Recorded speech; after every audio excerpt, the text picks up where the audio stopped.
Rail কর্মীদের স্বার্থে ইতিবাচক বার্তা নিয়ে রিলে অনশন। রেলওয়ে পুরনো পেনশন নীতি বহাল রেখে নতুন পেনশন নীতি বাতিল করার দাবিতে দেশব্যাপী অল ইন্ডিয়া রেলওয়ে মেন্স ফেডারেশনের নির্দেশে দেশের বিভিন্ন প্রান্তে গত 8ই জানুয়ারি থেকে রেল কর্মী সংগঠনগুলো রিলে অনশন ধর্মঘট শুরু করে।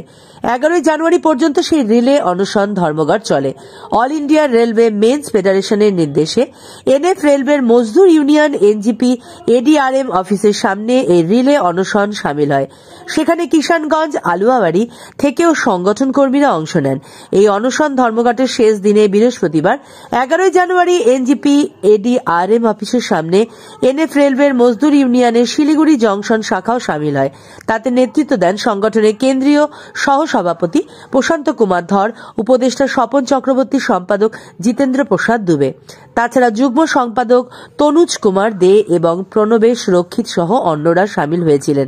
তনুজ কুমার দে জানিয়েছেন, এই আন্দোলনের বা রিলে অনশন ধর্মঘটের পিছনে একটি মানবিক বা ইতিবাচক বার্তা তারা দিতে চান।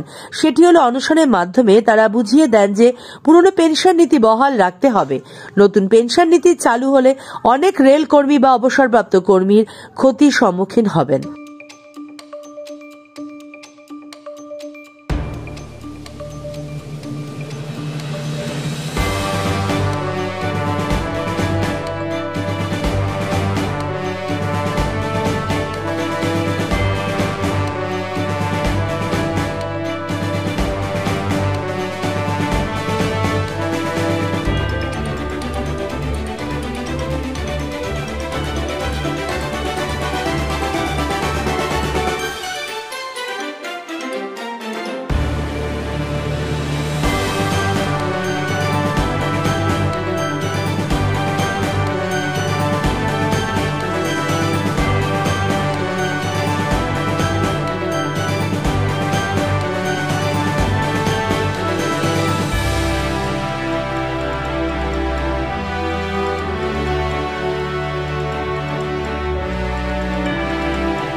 আজকে আমাদের রিলে হাঙ্গার স্ট্রাইকের 3য়তম দিন।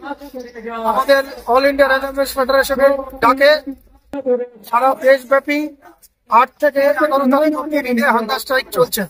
তারই ফলস্বরূপ আমাদের নিউ জলপাইগুড়ি এডিআরএম অফিসে এখানে আজকে 3য়তম দিনের আজকে হাঙ্গার স্ট্রাইকের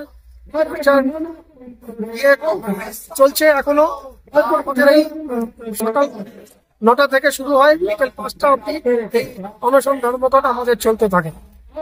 আজকে আমাদের 3য় দিন।